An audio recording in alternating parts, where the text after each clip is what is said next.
नमस्कार दोस्तों, आप देख रहे हैं वॉइस ऑफ एमपी और मैं हूं अब्दुल अली ईरानी। भाजपा की केंद्रीय चुनाव समिति ने अपने उम्मीदवारों की चौथी सूची जारी की है, जिसमें खास बात यह है कि जावद विधानसभा से फिर पांचवी बार ओम प्रकाश जी सकलेचा पूर्व जो कैबिनेट मंत्री है उनके ऊपर फिर एक बार भरोसा जताया है। आइए मेरे साथ मौजूद है काबीना मंत्री ओम प्रकाश जी सकलेचा। बात करेंगे ओम प्रकाश जी सकलेचा से। सर, वॉइस ऑफ एमपी परिवार की ओर से आपको सबसे पहले हार्दिक बधाई और धन्यवाद। आपके ऊपर फिर एक बार हाईकमान ने भरोसा जताया है और जावद विधानसभा से आप एक बार फिर भारतीय जनता पार्टी की ओर से उम्मीदवार हैं। सर, क्या कहेंगे? देखिए, मैं सबसे पहले हमारे शीर्ष नेतृत्व, संगठन एवं सत्ता दोनों के नेतृत्व का बहुत बहुत आभारी हूँ कि उन्होंने मुझे फिर से अपनी जनता के बीच में, अपने परिवार के बीच में ये सेवा का अवसर दिया। मैंने हमेशा मेरी विधानसभा को परिवार मानकर काम किया, इसीलिए उनका ये विश्वास मेरे लिए सबसे पहला पुरस्कार है। उनका इस विश्वास का और जनता का प्रेम, जो लगातार 24 वर्षों से जनता के बीच में रहते हुए एक एक परिवार से जो स्नेह मिला, उसी स्नेह को दोबारा पाने के लिए उनसे आग्रह करूँगा। और मुझे पूरा विश्वास है कि इस परिवार के सभी सदस्य पूरी शक्ति के साथ मुझे आशीर्वाद देंगे और पुनः भारतीय जनता पार्टी की प्रदेश और दिल्ली में सरकार बनाकर जो दुनिया में भारत को तीसरे नंबर की इकोनॉमी बनाने में अपना आशीर्वाद देंगे। सर, क्या रिपोर्ट कार्ड लेकर जाएंगे? सर, निरंतर विकास पूरे मध्य प्रदेश में कई चीज़ों में आज भी जावद नंबर 1 है और आगे सभी चीज़ों में नंबर 1 बनाने के प्रयास के लिए कार्यक्रम है। सर, विज़न क्या रखेंगे, मुद्दे क्या रहेंगे? सर, देखिए, विज़न बहुत साफ है। हमारे 10,000 करोड़ के प्रोजेक्ट पाइपलाइन में हैं। ये निरंतरता उन प्रोजेक्ट को पूरा करने की सबसे पहली कड़ी है, क्योंकि 3,200 करोड़ का सिंचाई के पाइपलाइन हर खेत पर पहुंचाने का प्रोजेक्ट हो, या जावद के 7,000 बच्चों को एआई में ट्रेन करके टेक्नोलॉजी के साथ फार्मिंग की बात हो, चाहे बायोटेक्नोलॉजी पार्क जिसमें हमने अभी 50 करोड़ से शुरुआत की थी, लेकिन उसी दिन आदरणीय मुख्यमंत्री जी इसी 1 तारीख को जब लोकार्पण किया, भूमि पूजन किया, तो 500 करोड़ और आयुष मंत्रालय से दिलवाने का कमिटमेंट हमें उसी दिन मिला। तो एक ऐसा स्वरूप जहां उस एरिया में 60 नई इंडस्ट्री लाना, किसानों का बीज का उपचार से लेके कैसे प्रोडक्शन बढ़ाना, उसके बाद एंटरप्रेन्योर्स को कैसे स्थानीय फैक्ट्रियां लगाना और कैसे उसे करना।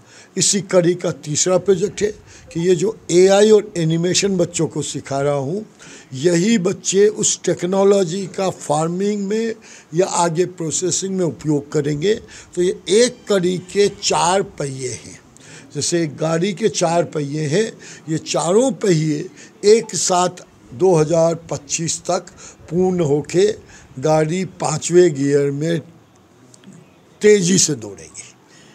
सर, कांग्रेस भी पूरी दमदारी के साथ उतरने की रणनीति बना रही है, कैसा मुकाबला होगा? सर, मुझे तो नहीं लगता है मुकाबला होगा। आप खुद भी जानते हैं, उनके पास मुद्दे नहीं हैं, उनके पास विषय नहीं है। गुमराह करके कहते, एक पुरानी कहावत है, काठ की हांडी एक बार चढ़ती है। एक बार जनता को उन्होंने पागल बना दिया। 15 महीने में जनता समझ चुकी है कि कहाँ गया बेरोजगारी भत्ता, कहाँ गया किसानों के 2 लाख बल्कि डिफाल्टर बन गए, कहाँ गए श्रमिक कार्ड के पैसे। अरे कैसी सरकार थी, अंतिम संस्कार के 5,000 रुपये भी नहीं दे पाई। खा गई।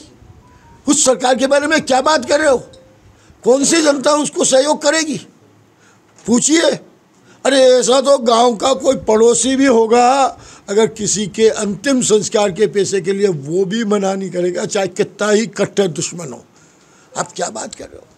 मुझे तो सुन के ताजुब हुआ कि टक्कर की बात कोई कर रहा है। सर, जनता आप पर फिर भरोसा करे, क्यों? क्योंकि विकास हुआ है। प्रूफ ऑफ परफॉर्मेंस, हमारी चीज़ें सबके सामने है। चाहे सड़क का इंफ्रास्ट्रक्चर हो, चाहे स्कूलों का हो। किसने सपने में सोचा था 35-35 करोड़ के सीएम राइज स्कूल बन रहे हैं? 2 का कंस्ट्रक्शन कंप्लीशन के तरफ बढ़ रहा है, तो 10 पाइपलाइन में है। किसने इमेजिन किया था कि कॉलेज में, सिंगोली में कॉलेज खुलेगा, वरना लड़कियां पढ़ने से वंचित रह जाती थी? किसने सोचा था कि सिंचाई का रकबा 4 गुना बढ़ जाएगा? किसने सोचा था कि ऐसे इंफ्रास्ट्रक्चर के प्रोजेक्ट आएंगे कि भारत नहीं, पूरी दुनिया में 6 साल एशिया का सबसे बड़ा सोलर प्रोजेक्ट जावद में था। ये 6 साल हम दुनिया के सबसे बड़े प्रोजेक्ट के, एशिया के गौरवान्वित व्यक्ति रहे। कैसे आप भूल जाओगे कि आज हम 500 मेगावाट सोलर की बिजली पैदा कर रहे हैं? कैसे आप भूल जाएंगे कि अगर चंद्रयान की सफलता मिली तो वहाँ का डायरेक्टर सबसे पहले मध्य प्रदेश की सरकार ने उसे बुलाकर, चूँकि मेरी मिनिस्ट्री है, मैंने उनका सम्मान किया। उनकी बातों की रचना, शास्त्रों की विवेचना, और ये युद्ध धर्म युद्ध है, ये युद्ध आस्था का युद्ध है, ये युद्ध विकास का युद्ध है, ये युद्ध हर नौजवान के नए सपने का युद्ध है। ये युद्ध है कि आंगनवाड़ी से शिक्षा का स्तर बदलकर आगे जाने का। आप जावद की कोई आंगनवाड़ी जाके देखिए, एक बदला हुआ स्वरूप दिखेगा, एक डेवलपमेंट का, एक विकास की, आत्मनिर्भर भारत की पहली कड़ी यहाँ से दिखेगी। आपके स्वास्थ्य की अगर कोई चिंता करता है पूरे भारत में तो वो केवल जावद है। आप देखिए। सर, आखिरी 2 प्रश्न मात्र। आपके लिए कितनी संभावना और किस तरह की संभावनाएं आप देख रहे हैं अब सर 5वीं बार में? जनता का स्नेह, भरपूर स्नेह, संगठन और पार्टी का आशीर्वाद भरपूर। भारतीय जनता पार्टी इस युद्ध में एकजुट रहेगी आपके साथ? पूरी पार्टी हमेशा एकजुट थी, है और रहेगी। आपने सुना, मंत्री ओम प्रकाश सकलेचा ने स्पष्ट रूप से कहा कि मुकाबला तो है ही नहीं। वो ये कहना चाह रहे, उनके समर्थक इस बात के नारे लगा रहे हैं कि मत पड़ो चक्कर में, कोई नहीं है टक्कर में। साथ ही साथ ओम प्रकाश सकलेचा जी ने ये भी कहा कि ये जो चुनाव है, चुनाव नहीं, ये धर्म युद्ध है, आस्था का युद्ध है, विकास का युद्ध है, और इस युद्ध में जनता का मुझे भरपूर आशीर्वाद मिलेगा। वॉइस ऑफ एमपी के लिए मेरे सहयोगी पवन राव शिंदे के साथ अब्दुल अली ईरानी।